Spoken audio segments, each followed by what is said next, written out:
Meghan Markle a été invitée à assumer un nouveau rôle après avoir écrit une lettre à couper le souffle aux dirigeants du Congrès américain.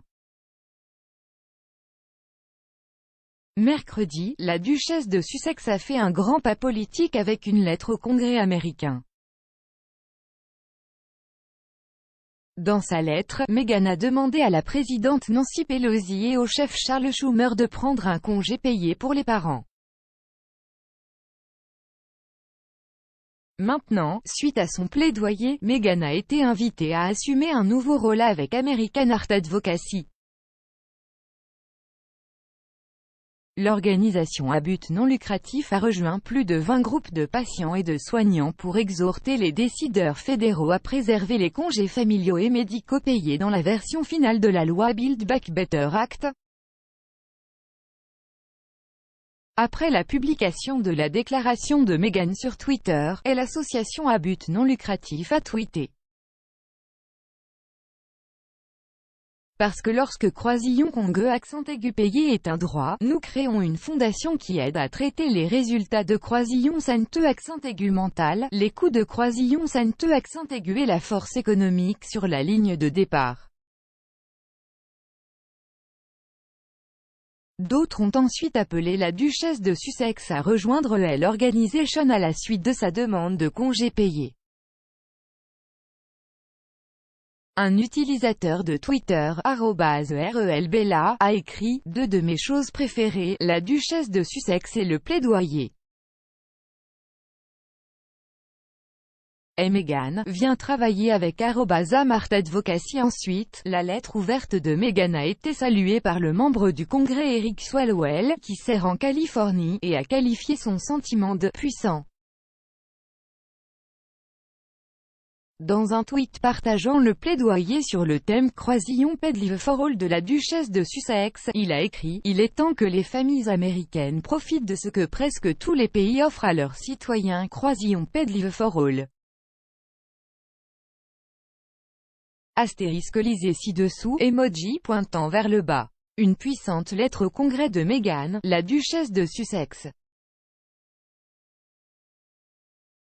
Dans son plaidoyer en faveur des congés payés, Meghan a déclaré que cela devrait être un droit national comme de nombreux autres pays.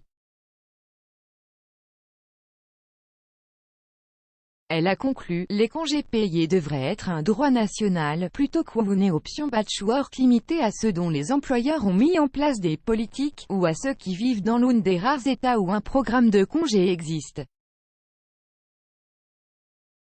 Si nous voulons créer une nouvelle ère de politique sur la famille d'abord, assurons-nous qu'elle inclut un solide programme de congés payés pour chaque Américain qui soit garanti, accessible et encouragé sans stigmatisation ni pénalité. Je sais à quel point les choses politiquement chargées peuvent devenir et sont devenues. Mais il ne s'agit pas de droite ou de gauche, il s'agit de bien ou de mal, il s'agit de mettre les familles au-dessus de la politique. Et pour un changement rafraîchissant, c'est quelque chose sur lequel nous semblons tous être d'accord. À un moment où tout semble si divisé, que ce soit un objectif commun qui nous unit. Cela vient du fait que traditionnellement les membres de la famille royale sont politiquement neutres et ne donnent pas d'opinion publique sur les questions politiques. Depuis qu'ils ont quitté leur fonction royale en 2020, Meghan et Harry sont également entrés dans le domaine de la politique et ont exhorté les Américains à voter aux élections présidentielles américaines de novembre dernier. Cela survient quelques mois seulement après qu'il a été révélé que Harry et Meghan prenaient 5 mois de congé après la naissance de leur fille.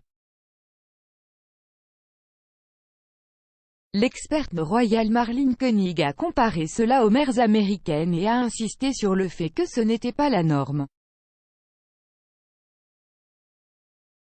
Le biographe royal Omid Scobie a déclaré plus tard à Good Morning America, « Nous sommes tellement habitués à voir des membres de la famille royale retourner au travail, mais Harry et Meghan donnent l'exemple.